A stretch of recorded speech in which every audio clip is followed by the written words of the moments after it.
Hello friends, मैं हूं जगदीप पासवान उर्फ आपके अपने जग्गू भैया। एक बार फिर से स्वागत है आपका अपने YouTube channel eco with Jaggu में। तो पिछले क्लास में हम लोगों ने क्या करा, डिमांड को समझा था अच्छे से और उसका दो फंक्शन हम लोगों ने कर लिया था। आज के इस वीडियो में हम लोग डिमांड का बचा हुआ जितना भी फंक्शन है उसको अच्छे से कंप्लीट करेंगे। जिन लोगों ने पिछला वीडियो नहीं देखा है, आप आई बटन पे क्लिक करके जाकर के पिछला वीडियो आराम से देख सकते हैं। तो देर ना करते हुए जल्दी से शुरू करते हैं हम लोग थ्योरी ऑफ डिमांड का बचा हुआ पार्ट।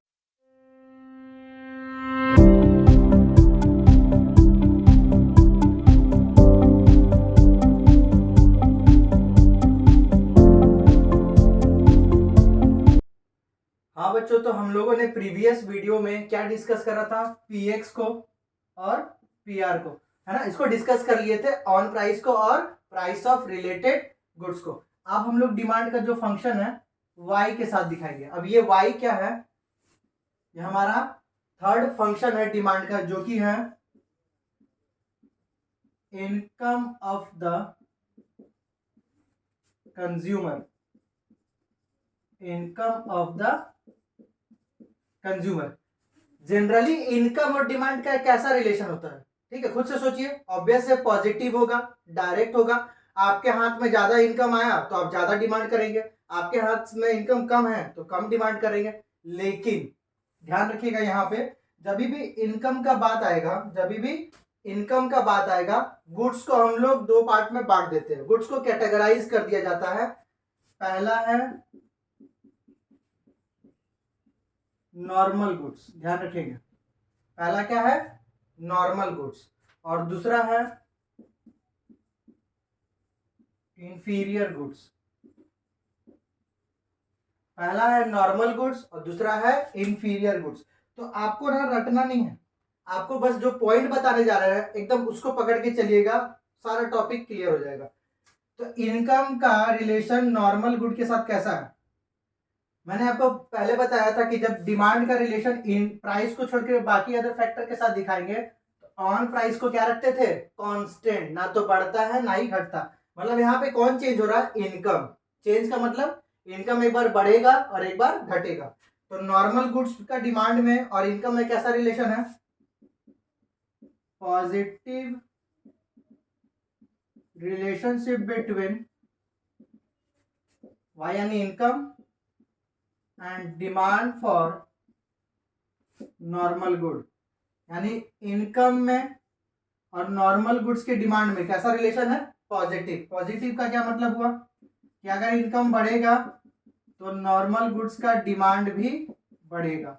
और डिमांड जब जब बढ़ेगा, आपको पहले बता चुके हैं, हमारा कर्व जाएगा राइटवर्ड, फॉरवर्ड और आउटवर्ड, ठीक है। उसी तरह अगर इनकम घटेगा तो नॉर्मल गुड का डिमांड भी घटेगा, और डिमांड घटेगा तो कर्व जाएगा लेफ्टवर्ड या फिर बैकवर्ड या फिर इनवर्ड। बस आपको यही 3 पॉइंट पकड़ के चलना है, बाकी कुछ ज्यादा डिटेल में नहीं पढ़ना। ये 3 पॉइंट समझ में आ गया, क्वेश्चन कहीं से भी आएगा आप आराम से आंसर कर पाओगे। तो देखो, काम को स्मार्टली करना। नॉर्मल गुड समझ में आ गया, इसका उल्टा है इंफीरियर गुड। इंफीरियर का मतलब होता है ऐसा गुड जो कि पुअर क्वालिटी है, ठीक है, क्वालिटी में थोड़ा बोल सकते हैं, इसके कंपेरिजन में क्या है, पुअर है। तो ध्यान से देखिएगा, इस वाले केस में पॉजिटिव रिलेशन था, इसमें क्या हो जाएगा, नेगेटिव रिलेशनशिप बिटवीन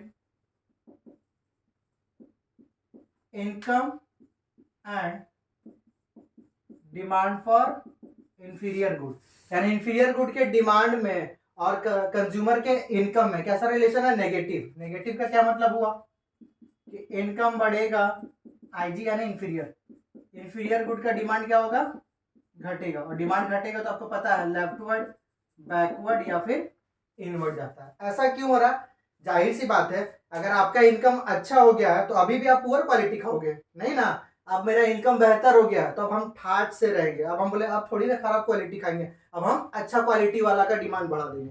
तो पुअर क्वालिटी वाले का डिमांड क्या हो जाएगा, घट जाएगा। क्यों, क्योंकि आपका इनकम पहले से बेहतर हो गया है। तो हम लोग खराब क्वालिटी नहीं खरीद करके अच्छा क्वालिटी की तरफ स्विच करेंगे। उसी तरह जब इनकम कम है तो इंफीरियर गुड्स का डिमांड क्या हो जाएगा, बढ़ जाएगा। डिमांड बढ़ेगा तो राइटवर्ड, फॉरवर्ड या फिर आउटवर्ड जाएगा। जाहिर सी बात है, अब आपका इनकम कम है तो आपको मजबूरी में क्या है, पुअर क्वालिटी वाला ही गुड ज्यादा खरीदना पड़ेगा, क्योंकि इसको तो आप खरीद नहीं पाओगे क्योंकि आपका इनकम क्या है, कम है। ठीक है, तो बस नॉर्मल गुड समझ लो, इंफीरियर अपने आप हो जाएगा। क्लियर है यहां तक? तो इनकम समझ में आ गया। अब हम लोग बढ़ेंगे चौथे फंक्शन यानी फैक्टर की तरफ, जो कि टी। ये क्या है भाई? इसका मतलब है taste and preference of the consumer. Taste and preference of the consumer, जिसको टी से डिनोट करते हैं। समटाइम्स क्या होता है ना कि कंज्यूमर का टेस्ट, ठीक है, या कंज्यूमर का प्रेफरेंस के वजह से भी डिमांड बढ़ते घटते रहता है। ठीक है, अब जैसे मान लीजिए अभी गर्मी का मौसम आ गया, ठीक है, तो फॉर एग्जांपल के लिए मान लीजिए एसी का, है ना, कूलर्स का क्या होगा, डिमांड बढ़ जाएगा। और वुलन क्लोथ्स, उसका डिमांड, अब गर्मी में पहनने जाओगे स्वेटर, ऑब्वियस है नहीं, तो यहाँ पे कंज्यूमर के टेस्ट के अकॉर्डिंग क्या हो रहा है, डिमांड चेंज हो रहा है। ठीक है, जैसे मान लीजिए किसी पर्सन को पिज्जा बहुत ज्यादा पसंद है तो वो क्या करेगा, पिज्जा का डिमांड बढ़ा देगा। किसी को बर्गर नहीं पसंद है तो वो पिज्जा का डिमांड बढ़ा देगा, बर्गर का ज्यादा डिमांड नहीं करेगा, क्योंकि ज्यादा फेवर उसके लिए कौन कर रहा है, पिज्जा। तो यहाँ पे बस दो बात याद रखना है कि अगर कंज्यूमर का टेस्ट फेवरेबल है, फेवरेबल कहने का मतलब उस चीज को वो ज्यादा पसंद कर रहा है, तो जाहिर सी बात है डिमांड क्या हो जाएगा, बढ़ जाएगा। और डिमांड बढ़ेगा तो कर्व किधर की ओर जाएगा, राइटवर्ड, फॉरवर्ड या फिर आउटवर्ड। फेवरेबल मतलब आप उस चीज को ज्यादा पसंद कर रहे हो। ठीक है, अगर कंज्यूमर का टेस्ट अनफेवरेबल है, यानी उस चीज को ज्यादा पसंद नहीं कर रहा, जैसे वुलन क्लोथ्स गर्मी में तो पहनेंगे नहीं, तो डिमांड क्या हो जाएगा, कम हो जाएगा। डिमांड कम होने का मतलब जो कर्व है वो जाएगा लेफ्टवर्ड, बैकवर्ड या फिर इनवर्ड। क्लियर है यहां तक? तो हम लोगों ने अभी तक इनकम समझ लिया, टेस्ट एंड प्रेफरेंस को भी समझ लिया। नेक्स्ट है एक्सपेक्टेशन। ये ई क्या है, इसका मतलब है ये हमारा पांचवा फैक्टर है। ठीक है, ये क्या है, consumers expectations, consumers expectations regarding availability of goods, जिसको हम लोग ई से डिनोट करते हैं।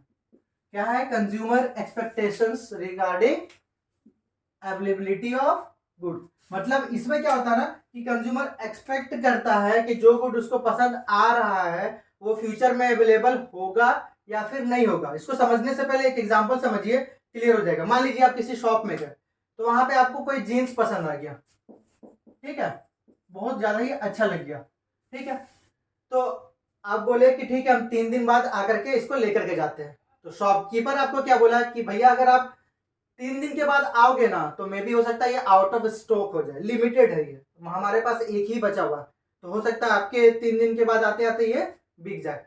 तो क्या आपने देखा कि ऐसा गुड जो कि फ्यूचर में अवेलेबल नहीं होगा, फ्यूचर में अवेलेबल नहीं होगा, उसका प्रेजेंट का डिमांड बढ़ जाएगा, क्योंकि हमको पता है कि 3 दिन बाद ये चीज मिलने वाला नहीं है। ठीक है, अब यही जींस बोला कि हाँ आइए ना 3 दिन बाद 7 दिन बाद आइए आपको मिल जाएगा, तो आपको पता है कि फ्यूचर में अवेलेबल हो जाएगा, तो प्रेजेंट में डिमांड घटा देंगे। यानी इसमें भी दो बात याद रखना है, अगर फ्यूचर में अवेलेबल हो जाएगा, अवेलेबल इन फ्यूचर, फ्यूचर में अवेलेबल हो जा रहा है तो अभी नहीं खरीद के फ्यूचर में खरीदेंगे, यानी प्रेजेंट का डिमांड क्या हो जाएगा, घट जाएगा।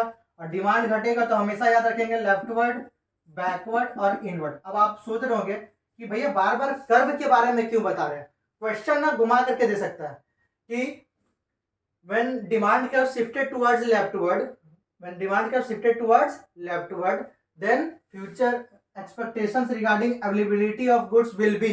ठीक है, तो यहाँ पे मतलब क्या वो एक्सपेक्ट कर रहा है कंज्यूमर कि अवेलेबल होगा फ्यूचर में, नॉट अवेलेबल होगा, बोथ या नन। ठीक है, तो मतलब कर्व से रिलेटेड भी क्वेश्चन आ सकता है, इसलिए कर्व के बारे में याद रखना जरूरी है। सिंपल सा चीज है, डिमांड जब जब घटेगा या तो लेफ्ट की ओर जाएगा, इसी को बैकवर्ड भी बोलते हैं, इसी को इनवर्ड बोलते हैं।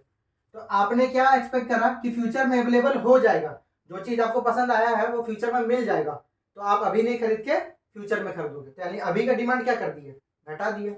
लेकिन अब आपने एक्सपेक्ट कर लिया कि यही चीज फ्यूचर में अवेलेबल नहीं मिलने वाला है, तो ना भाई, ये तो फ्यूचर में अवेलेबल नहीं होगा, तो आप क्या करोगे, प्रेजेंट का डिमांड बढ़ा दोगे, इस डर से कि ये बाद में हम जाएंगे तो आउट ऑफ स्टॉक ना हो जाए। तो डिमांड बढ़ा है तो राइटवर्ड, फॉरवर्ड और आउटवर्ड।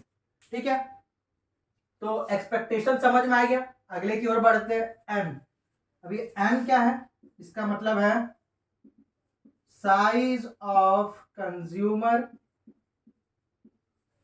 ग्रुप या नंबर ऑफ पॉपुलेशन भी बोलते हैं इसको।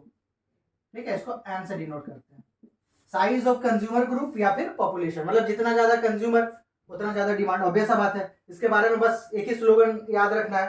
ठीक है, higher will be the consumer, higher will be the demand, यानी कि एन का मतलब पॉपुलेशन। अगर नंबर ऑफ कंज्यूमर बढ़ेगा तो ऑब्वियस बात है डिमांड भी बढ़ेगा, और डिमांड बढ़ेगा तो राइटवर्ड, फॉरवर्ड या फिर आउटवर्ड। जाहिर सी बात है ना, जितना ज्यादा कस्टमर उतना ज्यादा डिमांड। और साइज ऑफ पॉपुलेशन अगर घटेगा तो डिमांड भी घटेगा, और डिमांड घटेगा तो लेफ्टवर्ड, बैकवर्ड और इनवर्ड। तो देखो क्वेश्चन कैसे आ सकता है कर्व से, if demand curve shifted towards leftward, ठीक है, then the population will be, ठीक है, इंक्रीजेस, डिक्रीजेस, कांस्टेंट, नन। तो लेफ्टवर्ड गया ना, लेफ्टवर्ड का मतलब डिमांड घटा, डिमांड घटा मतलब पॉपुलेशन भी घट गया। क्लियर है। उसके बाद देखिए क्या लिखा हुआ है, डी वाई। क्या है, डी वाई। अब ये क्या है, डी वाई। ठीक है, एकदम आराम से यहीं पे बने रहिएगा, ध्यान इधर उधर नहीं। हमारा 7th जो फंक्शन है वो है डी वाई। इसका मतलब होता है distribution of income, distribution of income, जिसको डी वाई से डिनोट करते हैं। तो इसके बारे में भी आपको सिर्फ 2 बात याद रखना है, जब इक्वल डिस्ट्रीब्यूशन होगा और जब अनइक्वल होगा। इक्वल डिस्ट्रीब्यूशन का मतलब है कि किसी चीज का डिमांड अमीर लोग भी कर रहे हैं और गरीब। इक्वल का मतलब सबको ये लगता है कि जितना अमीर के हाथ में पैसा है उतना ही गरीब के हाथ में, नहीं, तब तो कौन अमीर और कौन गरीब, है ना। तो डिस्ट्रीब्यूशन ऑफ इनकम इक्वल होने का ये मतलब है कि दोनों के हाथ में इतना तो इनकम है कि एटलीस्ट वो लोग अपना बेसिक नीड पूरा कर पा रहा। तो जब इक्वल रहेगा तो रिच और पुअर, अमीर और गरीब दोनों ही के तरफ से डिमांड इंक्रीज करेगा। डिमांड इंक्रीज करेगा तो अभी तक आपको समझ में आ गया कि राइटवर्ड जाएगा, फॉरवर्ड जाएगा, आउटवर्ड जाएगा। यानी इक्वल डिस्ट्रीब्यूशन रहेगा तो डिमांड बढ़ेगा, और डिमांड बढ़ेगा तो आपको पता है अनइक्वल रहेगा ना, तो डिमांड सिर्फ रिच वाले के तरफ से बढ़ेगा, पुअर वाले के तरफ से क्या हो जाएगा, क्योंकि अमीर के और अमीर बना दिए हैं, गरीब को और गरीब, है ना। तो गरीब ज्यादा डिमांड नहीं कर पा रहा, तो डिमांड आ रहा, डिमांड बढ़ रहा, लेकिन सिर्फ रिचर सेक्शन से, पुअर सेक्शन से डिमांड नहीं बढ़ रहा। यानी ओवरऑल डिमांड देखोगे तो क्या हो जाएगा, घट जाएगा। ठीक है, ओवरऑल डिमांड यानी क्या हो गया, घट गया। डिमांड घटेगा तो लेफ्टवर्ड, बैकवर्ड या फिर इनवर्ड। इस क्वेश्चन को ट्विस्ट कैसे कर सकता है कि when there is unequal distribution of income then demand for dash increases. ठीक है, तो किसका डिमांड बढ़ेगा, रिचर सेक्शन ऑफ सोसाइटी का। पुअर वाला का क्या हो जाएगा, घट जाएगा। लेकिन ओवरऑल अगर पूछ देगा तो ओवरऑल डिमांड क्या हो जाएगा, घट जाएगा। यानी सिंपल 2 चीज पकड़ के चलो, इक्वल रहेगा तो डिमांड बढ़ेगा, अनइक्वल रहेगा तो डिमांड घटेगा। अब देखिए हमारा लास्ट है पीसी, पर्सनल कंप्यूटर नहीं पढ़ लेना इसको। पीसी क्या है भाई, ठीक है, पीसी क्या है, sorry 8, consumption of population, consumption of population. Consumption of population का मतलब है कि आपके कंट्री में, आपके स्टेट में, ठीक है, किस तरह का पॉपुलेशन ज्यादा है, मतलब यंगस्टर लोग ज्यादा है या ओल्ड एज पर्सन ज्यादा है। तो जिस तरह का लोग रहेगा उसी तरह का डिमांड होगा। ठीक है, यानी कि अगर ओल्ड एज पीपल ज्यादा है ना, बूढ़े लोग ज्यादा है, तो ये लोग थोड़ी ना मोबाइल्स का, गैजेट्स का डिमांड बढ़ाएंगे। ये लोग क्या करेंगे, बोलेंगे कि हॉस्पिटल ज्यादा खुलवा दो। ठीक है, या फिर हमको वॉकिंग स्टिक दे दो, ठीक है, या बोलेंगे हमको छाता दो, ठीक है। तो ओल्ड एज पीपल है तो इस तरह का गुड का डिमांड क्या हो जाएगा, इंक्रीज कर जाएगा, जो कि बूढ़ा लोग को सूट करता है, ठीक है। अभी लोग थोड़ी बुलेट का डिमांड करने जाएंगे नहीं ना। लेकिन अगर यही यूथ ज्यादा है यानी यंगस्टर लोग ज्यादा है तो ये लोग क्या करेंगे, ठीक है, गैजेट्स का, एसेसरीज का, ऑटोमोबाइल्स का, ये सब का डिमांड क्या कर देंगे, बढ़ा देंगे। लो भाई, हंसते खेलते गाते एकदम प्यार से हम लोगों ने इतना अच्छे से फंक्शन को कर लिया, लेकिन आपको अभी भी अगर कोई भी 8 फंक्शन में से कोई भी ऐसा टॉपिक जो कि समझ में नहीं आया है, आप कमेंट करें, हम आपको सॉल्यूशन प्रोवाइड कराने का कोशिश जरूर करेंगे। अगर वीडियो आपको पसंद आया है तो वीडियो को लाइक करें, अपने दोस्तों में ज्यादा से ज्यादा शेयर करें। चैनल को अब तक नहीं सब्सक्राइब करा तो जल्दी से जाके चैनल को सब्सक्राइब कर दो। मिलेंगे आपसे अगले वीडियो में, तब तक के लिए take care, keep smiling and जय हिंद।